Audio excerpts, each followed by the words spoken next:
With our last IEP meeting, we realised that there were some social elements for Mac that weren't really working.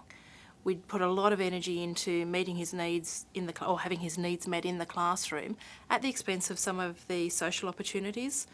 And so we really had to stop and think when we'd asked Mac where the problems were, or was there any problems at school. He'd been able to type using his communication device that he was lonely in the playground.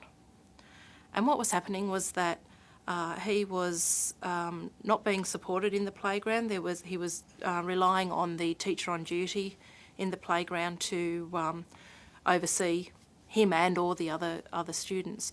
So we decided that for that social side of Mac's IEP, we needed a targeted meeting. So we separated it out of the education process and set a new date.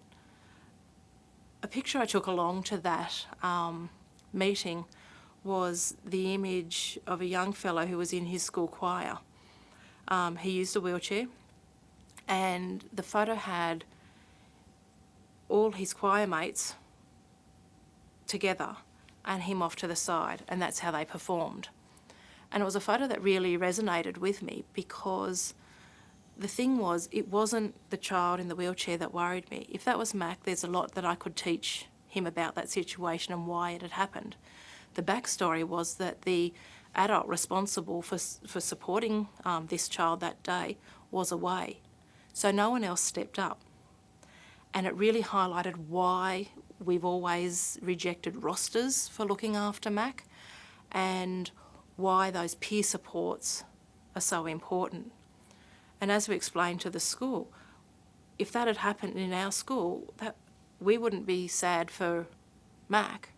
We would be so sad to be the parents of those other children who have never been given the opportunity to know that they can stop and say, "Excuse me, sir, we're not all here," or "Excuse me, sir, we need to move to where it's accessible," and actually recognise that all means all.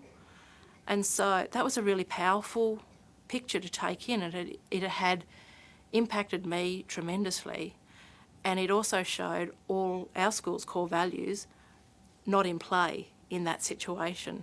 So it removed the responsibility of fairness away from Mac and put it back to all of us to take that on board and take responsibility. And it was it set the scene for us changing that. Mac then had aid time in the playground and took some out of the classroom to help facilitate those natural interactions and those natural supports more fully, to the point now where he doesn't need the aid support in the playground anymore. And in actual fact, this year the students have even got to the point where they've invented a way for Mac to play handball with them in the playground, all of their own doing.